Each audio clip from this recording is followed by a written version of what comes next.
Hi guys, it's Coach Gigi and I want to help you guys with shin splints. I've actually had several people request a video or just needing some help with what do they do if they get shin splints. Now if you're a runner, I'm sure this is something that you've dealt with, or maybe you do a lot of aerobics classes, a lot of hopping up and down, and you're probably going to deal with some shin splints, which you will feel right here in the front of your leg, sometimes in the middle, on the inside, and sometimes on the outside. So I'm going to show you guys a few stretches, and some of these stretches are actually very similar to plantar fasciitis as well, so make sure you check out that video that I did, because the exercises can also be used for that too. So the first two stretches I'm going to show you, you're going to need either a wall, a chair, or something just to press your weight up against. So I'm going to use this chair right here, and I'm going to turn it sideways just so you can see me, but normally you would be right here. So the first stretch is I want you just to do a lunge, and basically you're just stretching out your calf. So you want to press that back heel down, keep this leg straight, and my weight is just forward. Should be holding onto a chair right here. So here I'm going to turn this a little, like that, so that you guys can see. This leg is straight. Press the heel down so you get a good calf stretch. Now, after you've done that for about 30 seconds, then I want you to bend that back knee, pull it towards you, and then you're going to feel a little bit of a stretch in the front of the leg, which is where you have your shin splint pain. So all I'm doing is same lunge. I'm just bending my knee, and I'm pressing my knee towards the floor there. It's not a big knee. It's just I went from here to just here, so you can feel it in the front of the leg. You can even bring your foot in a little and just pull it in, so you feel a stretch right in here. So that's two stretches in that position. Off the step with one heel going all the way down. Stretch it down to the floor as much as you can. You can hold on right here and just get a good stretch in your calf muscle.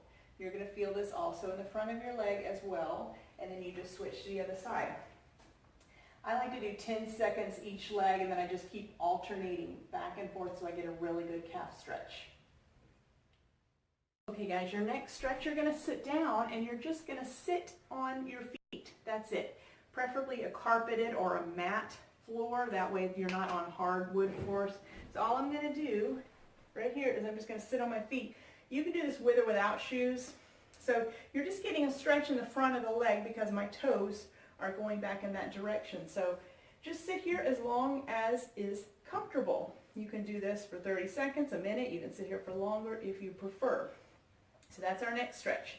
After that, we're going to come down here, legs straight out in front of you. And I want you to point your toes, hold that for about 10 seconds, and then release. We're going to try that again. You just point your toes, hold that for 10 seconds, always breathing, and then you're just going to release it. And we're just going to keep doing that exercise. Just point, 10 seconds, and then release. Keep doing that as many as you can. This is a great exercise just to do while you're watching television. Even if you're folding laundry and you have laundry next to you, you can fold it while you're sitting in this position. Multitask, guys. It's very important to multitask. And then you just release it.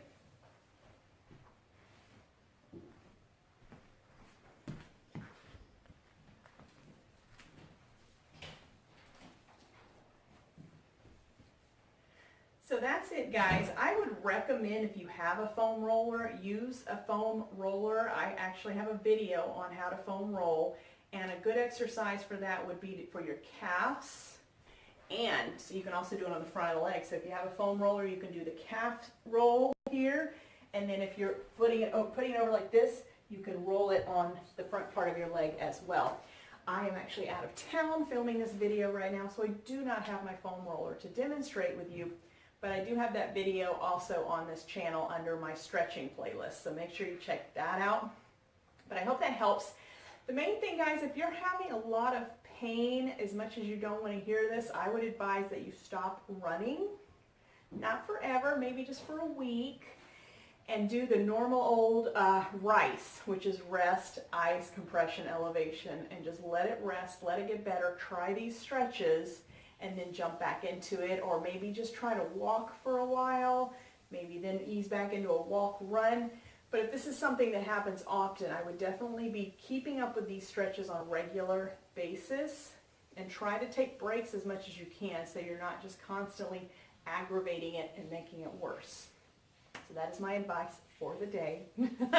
So thank you guys very much. I hope this helps, and do let me know if there's any other great tips, exercises, stretches, or anything at all that you would like to see. Stay faithful, fit, and fabulous. Bye, guys.